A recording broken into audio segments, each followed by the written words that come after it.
Hello, thank you for coming to the consulting panel today, and I'd like to thank our panel of alumni for taking time out of their incredibly busy schedule to join us here today and share with us their words of wisdom. My name is Elaine Gu, and I will be your moderator for this afternoon. The alumni on our panel today comes from all the big names in the consulting industry.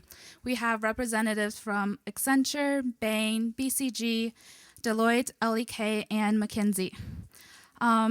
So let's begin with a round of introductions, starting with Mr. Jeffrey Crane. Please tell us about your background, how you got into consulting, and how you came to where you are today. Is the mic? Yes, I guess the mic is on. My name is Jeff Crane. I started consulting as a third year, did an internship at Bain, and then I've been working at Bain since. I majored in econ and poli-sci with a biominor, so basically I didn't have any idea what I wanted to do with myself, and I more or less am still in that situation.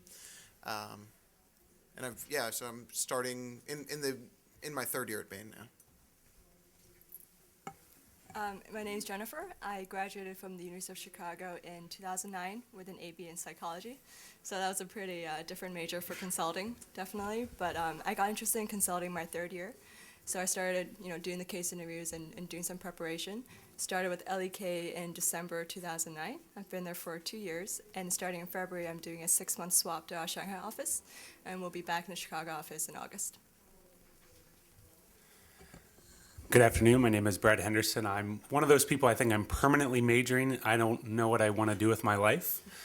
I'm pretty good at it, actually. At the University of Chicago, I was the classic liberal arts, do a bit of everything. I did a summer internship at the Boston Consulting Group, which I enjoyed, but I was still convinced I don't know what to want to do with my life. So I went to Oxford as a Rhodes Scholar, studied economic and social history of all things, and then came back to BCG after that and have done a little bit of everything all over the world. I'm currently a partner with BCG in Chicago, which takes me all over the country and all over the world. It's a very exciting profession and very good if you don't know what you want to do with your life. Hi, I'm OREN LIEBERMAN. I'm currently an engagement manager at McKinsey. I'm actually a two-time consultant. So at U of C, I studied economics. Didn't really know what I wanted to do. I was taking the next step like you guys. I was at a panel like this and heard a guy up here talking, an alum talking about how he had he had a passion for technology, didn't want to be a programmer. That was sort of the situation I was in. He had gone to work at Deloitte. I thought that sounds kind of cool. I started talking to him, sounded like I would enjoy the kind of work he did. So the summer after my third year, I interned at Deloitte. I had a fantastic summer, loved it. I thought this is what I want to, definitely want to go do. So I think the fall of my fourth year, I went to study abroad during recruiting season. I'd recommend going abroad. I do not recommend going abroad when you should be, doing recruiting. But I was confident that that I had made the right decision. I went to work for Deloitte, doing mostly IT consulting. So a lot of healthcare IT systems. You may take it for granted today that medical records are, largely electronic, but at the time that was really big. So we were helping to get those systems up and running. Got tired of consulting, got tired of being on the road. I felt like, my learning had sort of plateaued. I only was doing healthcare work, which got kind of boring. And then decided to leave consulting and then worked at Hewitt Associates, which does HR outsourcing and consulting. I wasn't a consultant there. I was actually on the outsourcing side. So I was like a typical IT project manager for IVR systems, which are those things that you call into and you talk to them, the machines that pretend to be like humans. If I got bored at Deloitte, that was like way more boring. Because outsourcing is about doing the same thing over and over again. And I got really good at it, and then I realized that was it. So I went back to business school. I went to Carnegie Mellon for business school. Didn't actually think I wanted to go back into consulting, and then just got a call one day during recruiting season from a Carnegie Mellon alum at McKinsey who said, "Hey, you think about going back to consulting?" I said, "No. Here's why I left." He told me McKinsey was different. I said, "Yeah, of course you're going to tell me McKinsey's different." He gave me this whole song and dance. I was like, "All right, fine." They invited me to dinner. I said, when you're in school, right, you don't pass up free dinner. When you're in business school, you don't pass up dinner with McKinsey or any company that invites you. But I started to meet more and more people that I really, liked. And I thought that this is the intensity of the people. They seem really smart. Maybe I ruled this out too quickly and one thing led to another, and now I've been with McKinsey for a little over 3 years. Most of the work that I've done in the past, I'd say, like the first year was all over the place: banks, pharmaceutical companies, things like that. Past couple of years has mostly been travel related, so airlines, aircraft manufacturers, rental car companies, railroads. Great. Hi, everyone. My name is CAROLYN. JANNACE. I'm a management consultant with ACCENTURE here in Chicago. I did my bachelor's degree at the university. I graduated in 2003. My degree is in anthropology. I then went to work for 5 years in nonprofit fundraising at a private school here in the city, and came back to the university in 2008 to get my MBA full-time. Graduated in 2010 and started with ACCENTURE that fall. So I've been with the company a little over a year. And I guess what interested me and drew me to consulting was of course, the broad nature and diverse nature of the work. This is how my interests tend to be. My interests tend to be fairly broad. If you look at my business school career, I have 4 concentrations from business school, everything from finance to accounting, strategy, and then organizational behavior.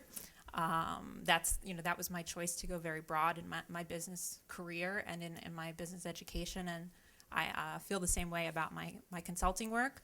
I specifically work in our talent and organization group and practice with the company, specializing mostly in human capital strategy, human capital analytics, organizational design, culture, leadership. So very interesting work, very diverse, great clients, and really fantastic people in the firm. Hi everyone, my name is Carol Klein. I am also a double maroon. I graduated from undergrad in 2003 with a degree in economics and public policy. After I graduated from USC, I was looking for an actual practical application for my theoretical education. So I went into economic consulting, which is slightly different than what I do today. Loved what I was doing, loved the fact that there was a lot of variety. I didn't really want to go the PhD track, so I decided it was time to go back to business school. And what's the obvious choice for a U of C student? Chicago Booth. So that's where I went, focused on strategic management and marketing management along with healthcare, which is where my passions lie. So it's a little different than some of the other panelists. I knew exactly where I wanted to focus in the consulting space. So when I was looking at firms, I really focused on opportunities within healthcare, although I'm general management technically, as well as culture was a big draw for me, which is why I hands down chose Deloitte Consulting. I've now been there for about 1.5 years. I travel all the time, but I absolutely love it. I focus in the commercial sector, helping big pharma kind of figure out what they need to do with all the stuff that's going on in the healthcare environment. But I always have the opportunity to do something different if that's where my interests lie further on down the road. But it's been an awesome experience, and I'm very happy to share what I've learned with all of you. So I'll start with the first few questions, but at any point, if you guys have any questions, feel free to raise your hand and go up to the mic and tell us your question. First of all, what do you guys find most exciting about your job, and what are the most challenging aspects for you? And let's start with Ms. Wu. I got the hard one first. I thought Jeff was going to get it. Do I have to repeat the question for the video? I think we're okay. Okay. So starting off with the bad news first, I think that the hard part, I always tell people no one joins consulting for the work-life balance, and that's something you're going to hear a lot because it is a job that requires a lot of your time, a lot of your energy, and it requires you to pretty much deal well with a lot of stress at a young age. You're going to be in situations where you're like, I'm a 23-year-old, I shouldn't be here, advising the CEO on this. So that is the challenging part of the job. The other thing is you're going to be required to learn about a new industry incredibly quickly. So at LEK, in my first year, for example, I did 10 different cases. So that's 10 different industries that I had to learn about. And so you finally finish learning about industry X in a very esoteric industry, and then you switch on Monday morning, start on industry Y. So that's the hard part. But the good part about that is just you learn incredibly much. I always say that consulting is like dog years. So even though I've been at LEK for 2 years, it just feels like an incredibly long time because you've just learned so much, and you really get a lot of experience that you can't get in other jobs out of college. Would anyone else like to jump in? Yeah, I'll jump in. For me, what brought me back to consulting was the people, and the environment that is created. I mean, at all these companies, you you take a really smart and motivated group of people, you put them in a team room, you give them a really tough problem, and if you're the type of person who just likes to dig into interesting things, yeah, it's really, really hard. But it also, you get a little bit of a high off of it in terms of, it's late at night, you have a tough problem on the board, but you gain some sort of satisfaction from solving it, and you solve it together. And so I really like the teamwork aspect of it, and just being around people who enjoy that. I would say that the tough part is that you have your team, and everyone, like, if everything's going really well, within the team, you're solving the problem, you're getting everything right, everything's firing on all cylinders, but then you still have your clients who may not be as sharp as your team. And it's really, really challenging. And yeah, ultimately you're serving your clients, right? You need to bring them along. I think that can be one of the biggest challenges as a consultant. Is it's not just getting the right answer, but it's actually conveying and influencing your clients in order to actually adopt the solution and understand it. And that part, again, it has its rewards, but it's also a huge challenge. It's not like I think a lot of other jobs where your job is to come up with the answer, and someone takes that and then goes and just immediately does it because you were the definitive source. We are just advisors, right? So we make recommendations, but ultimately it's our clients who have to accept them and really have to propel them forward. And also I'd say, you'll hear this a lot when you go through consulting recruiting, it's ambiguity. So you have to be comfortable with ambiguity. And the reason we all join consulting is because we love ambiguity when it comes to work. So solving these big problems that Oren's talking about, things like that. But it's also ambiguity with respect to your personal life, right? So things are unpredictable, and you may have to go on the road in 1 minute's notice. So it's being comfortable with the fact that things might change and you might not be able to follow through with your plans, but that's just a part of the larger package. And for me, that's the challenging part.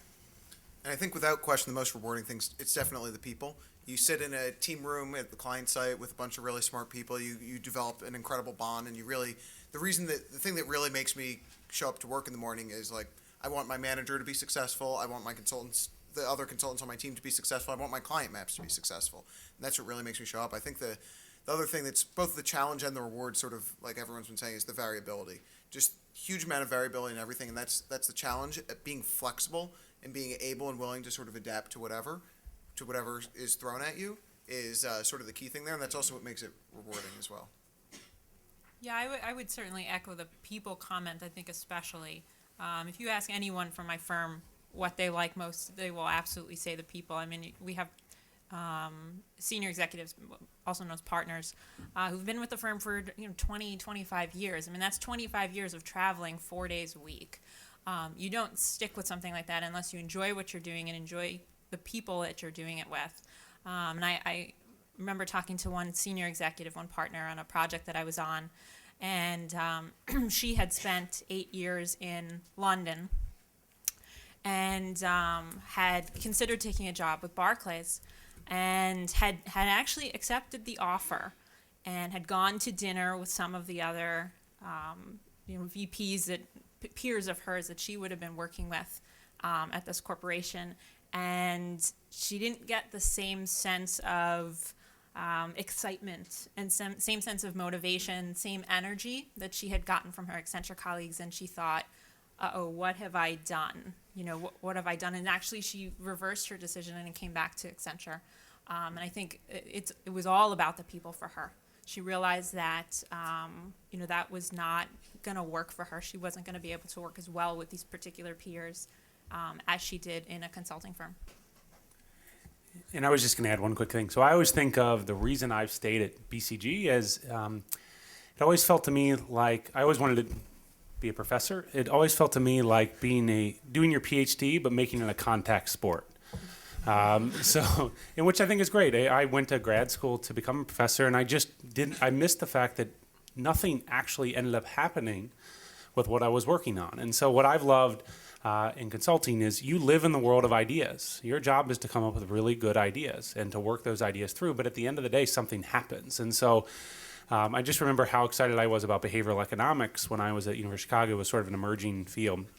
And what's been so fun that in my current work is I actually am working on behavioral economics again and wading through all the really cool research that's being done. But I get to work with banks to allow them to actually use those things to help people save more money for retirement or spend more wisely, et cetera. And so I just think that's where that things go from being interesting and thought-provoking and cute to actually also being real. And I think that's what's unique about consulting.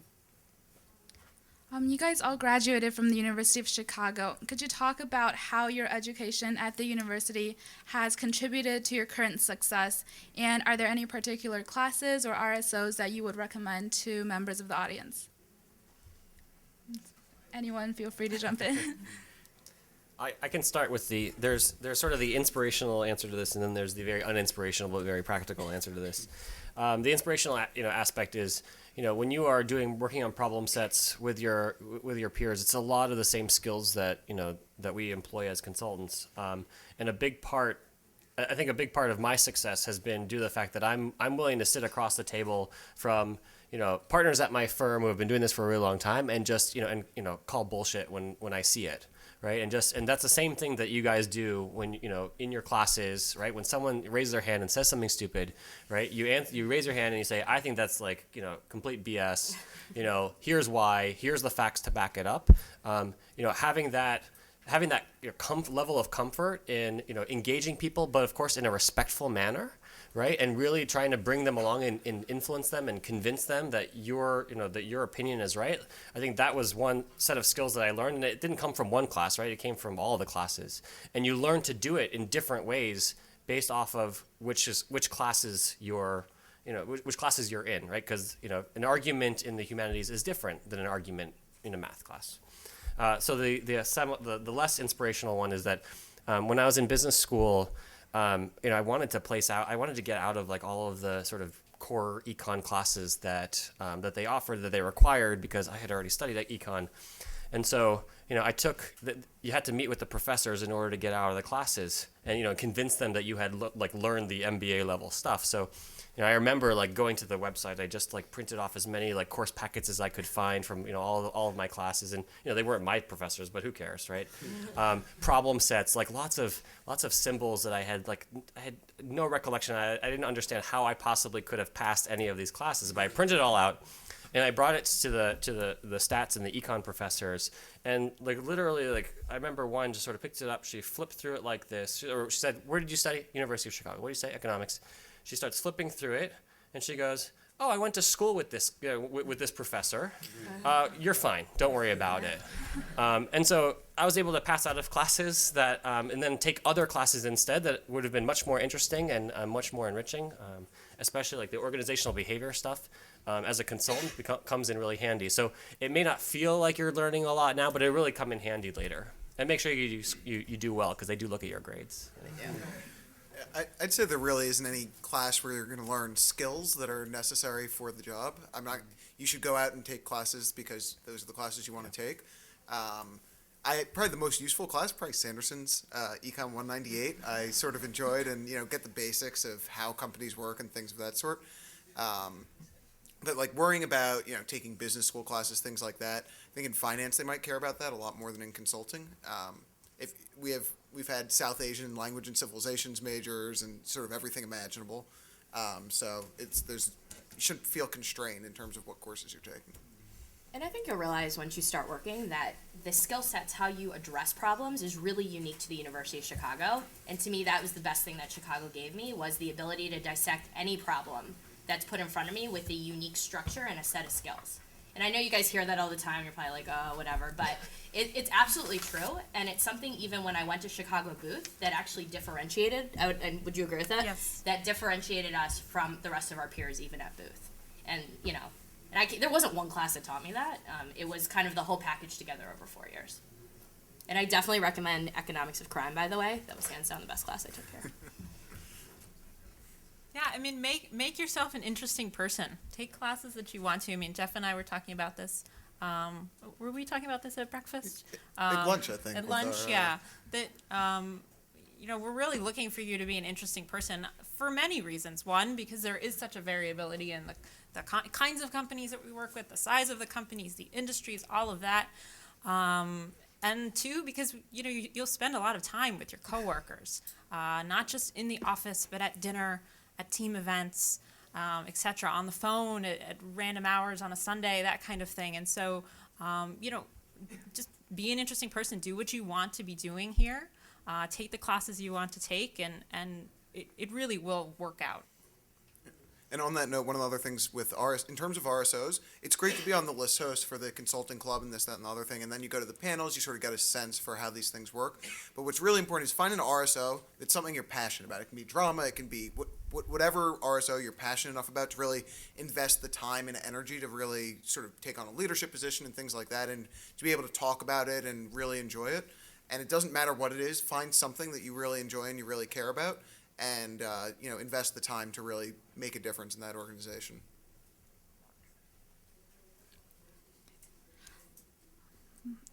So how would each of you distinguish your firm from other consulting firms?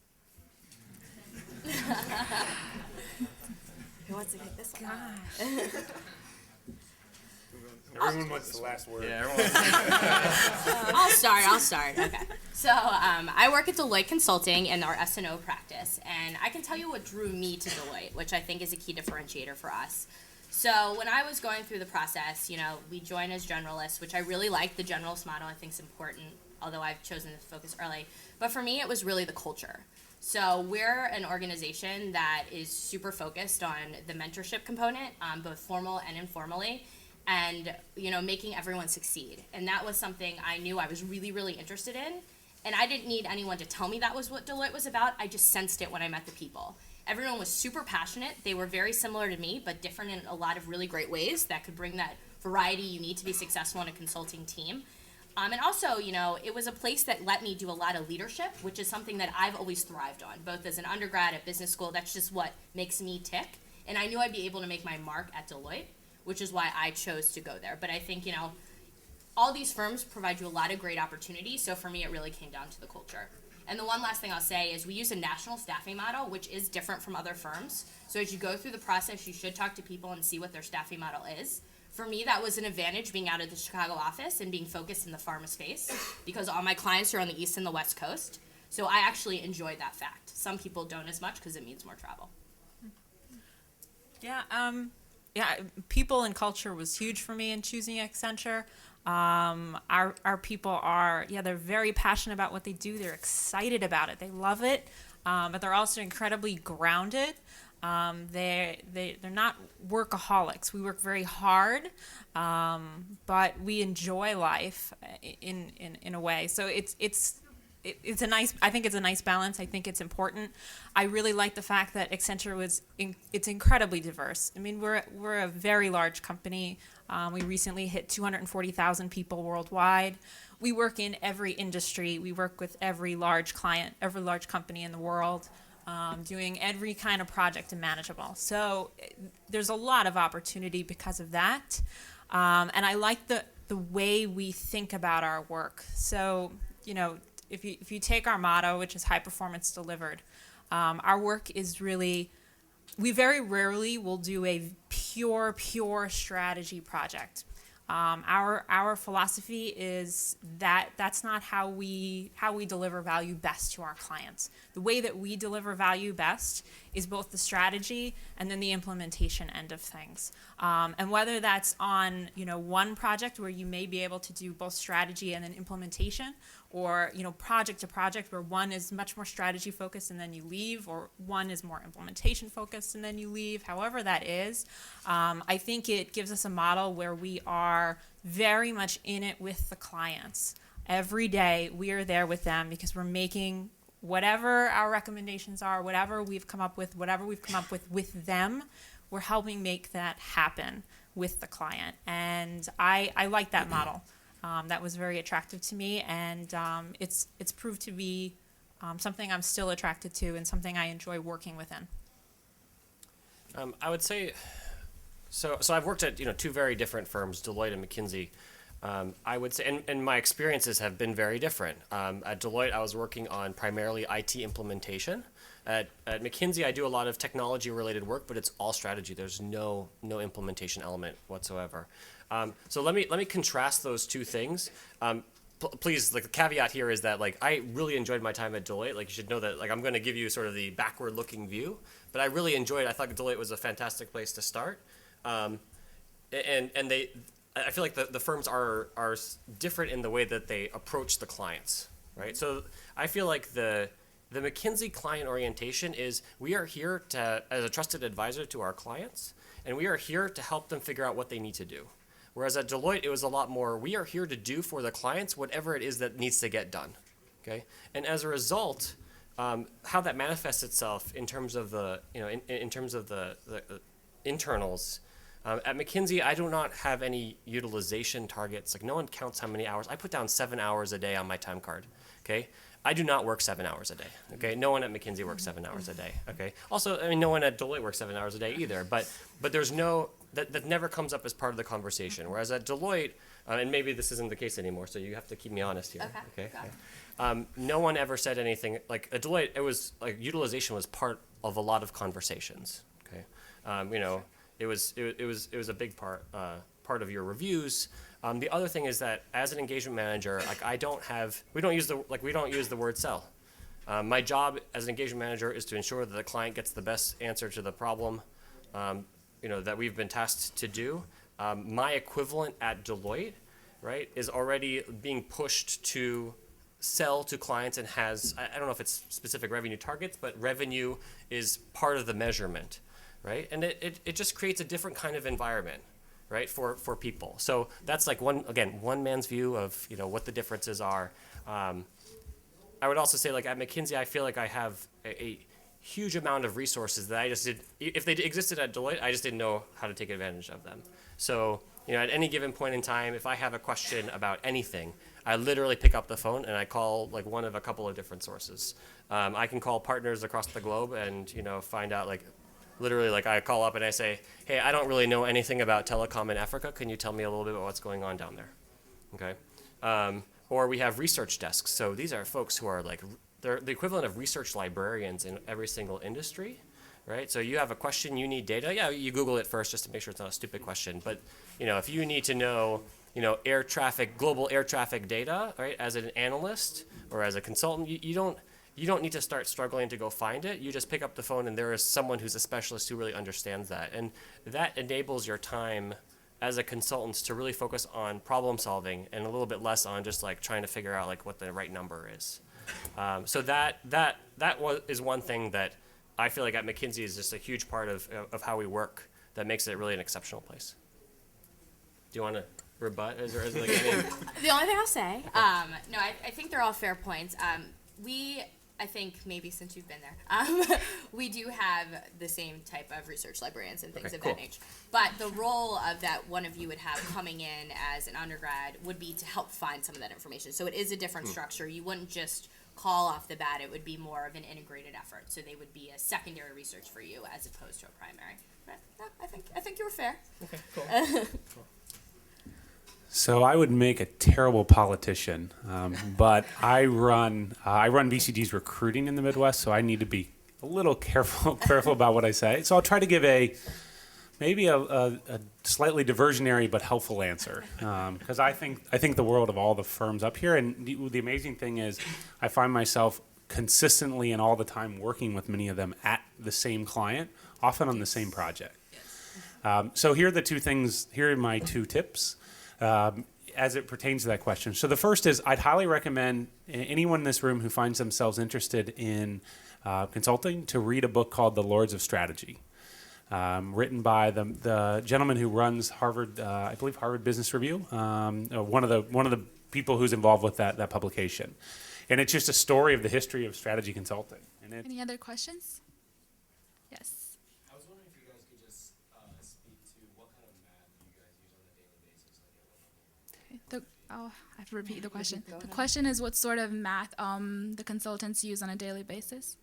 Third grade level. No, it's actually, for function math. I do a lot of math. So a lot of the work I do is highly analytical. So that's not, all across Deloitte. That's my niche is, I went to USC as an undergrad. I went to Booth. I have that analytical background, and that gives me my competitive edge, to be honest.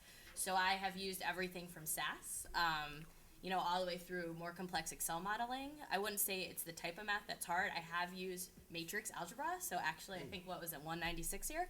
I actually have applied that at work. But I would say I'm probably more atypical than the norm, but those skills, no matter what, and no matter how intense the math is, really could give you a leg up on other people. I've used regression, even the area that I work in, talent and organization.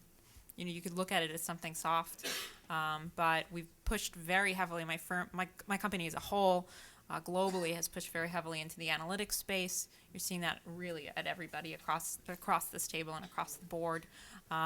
So even in something softer, we've done. I've done regression work for a client. Other than that, yeah, Excel modeling. At times, right now, even the project I'm working on right now, believe it or not, not a lot of PowerPoint, interestingly enough, much more Excel. I'm thrilled that I am not thrilled that I've gotten a little bit away from the PowerPoint for now. I how to communicate to my daughter. You can kind of mix it up a bit and use Excel a little bit more. But yeah, Excel modeling. But I think it varies.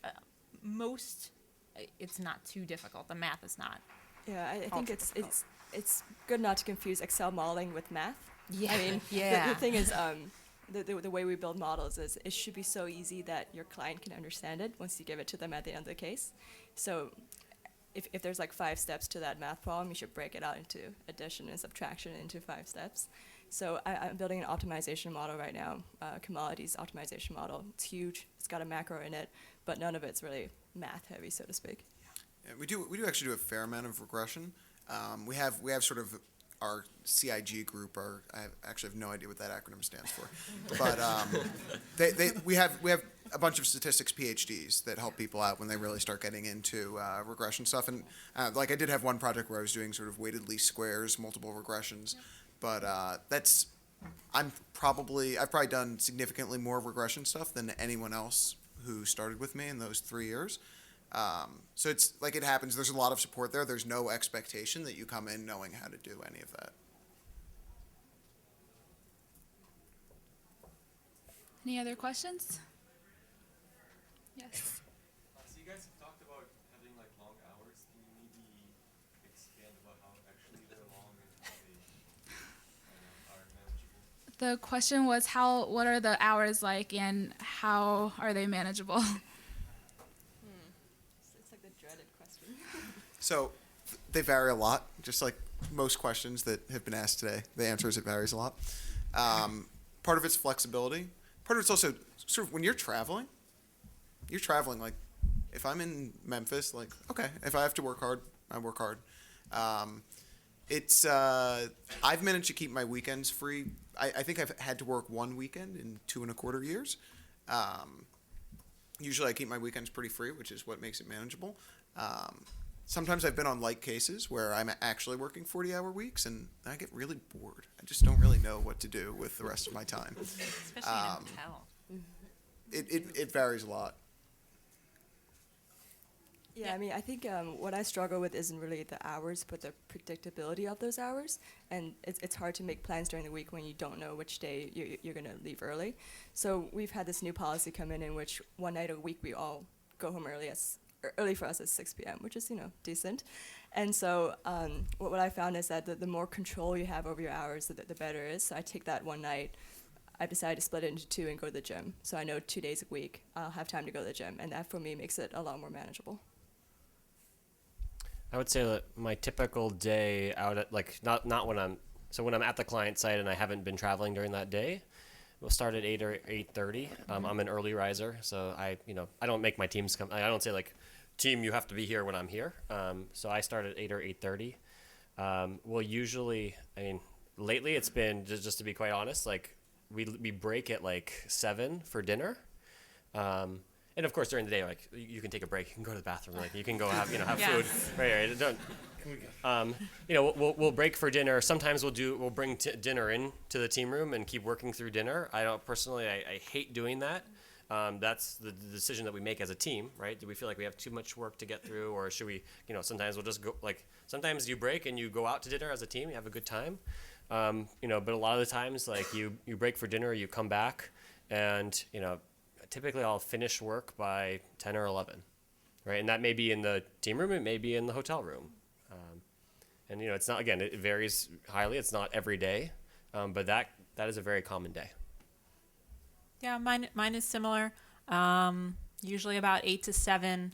And then I like to leave. I can't really go longer than that. I'm not as productive. I'll leave. I'll go get food.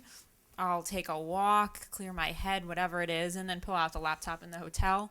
Other people on my team want to do it differently. They want to crank it and stay as long as possible and then leave. And when they leave, they're done. I prefer the break and coming back. My managers and for basically all of my projects have been flexible enough about that they don't care where you're doing the work. You can do it in a hotel room. It doesn't really matter. Fridays, I have a Monday through Thursday travel schedule, and that is every week. And so Fridays are at home.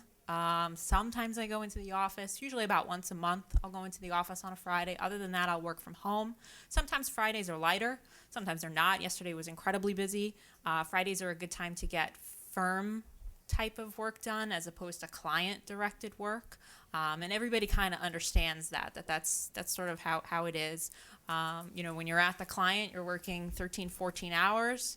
When you're back home on Fridays, it's more of an 8 or 9 hour day. Like it's more of a normal day. You get done what you need to get done. Very rarely work on the weekends. I think there's lots of negatives about travel. I think 2 benefits of it. One, when your team is not all in the same city, it's difficult to meet on the weekends. If your team is all in one city, then it's you can all meet on Saturday, right? You can all meet in a team room in the office on a Saturday. I'm on a team of 30 people right now. I am the only person based in Chicago, which is actually kind of surprising because Chicago is a very large office for us, but that's the way it is. So I can't meet in person with people on a weekend. Very few people work on the weekends in my company. They'll turn on the laptop sometime Sunday afternoon, maybe, that kind of thing. So I think that's one kind of odd benefit of travel, is that you go home to a separate place than your manager. And the other benefit, honestly, with a significant other, and even I think to some extent with children, if I were working 14 hours a day and I were living at home, my husband would not be very happy. And especially, as you mentioned, with the unpredictability of it, I think that's even worse. Some nights when you're coming home at 7, some nights you're coming home at 9 or 10. That can be very hard on a significant other, just not to know where what's going on with your life.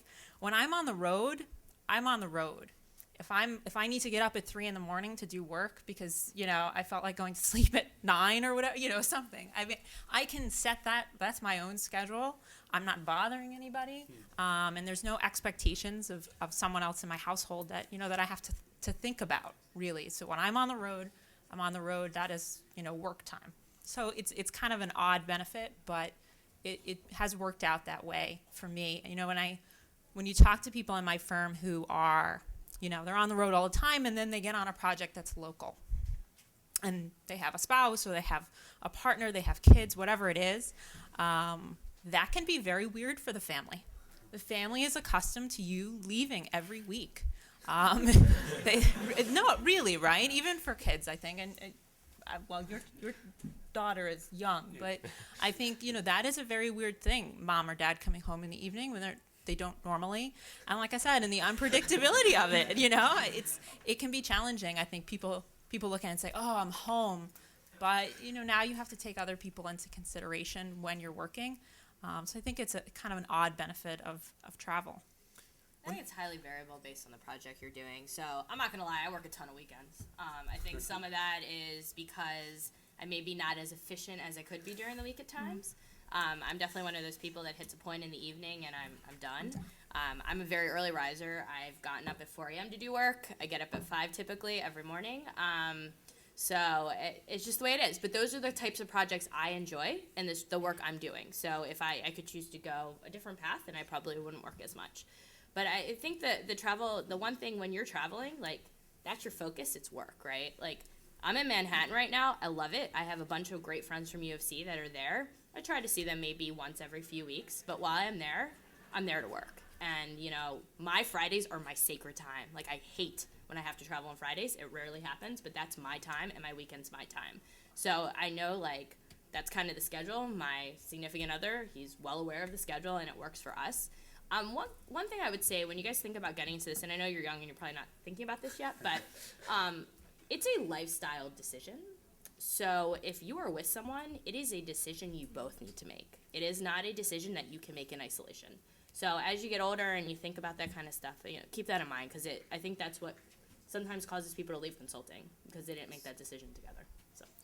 I actually just want to call out one other distinction between our firms that we've sort of talked about but haven't really directly discussed. Certain consulting firms have a nationwide or even a worldwide staffing model, and others have a local model. Bain has a local model, which tends to mean only about a third, maybe less, 20-30% of cases, we actually travel 4 days a week. It's usually a Chicago team, and we often will sort of try to be in the office whenever we can.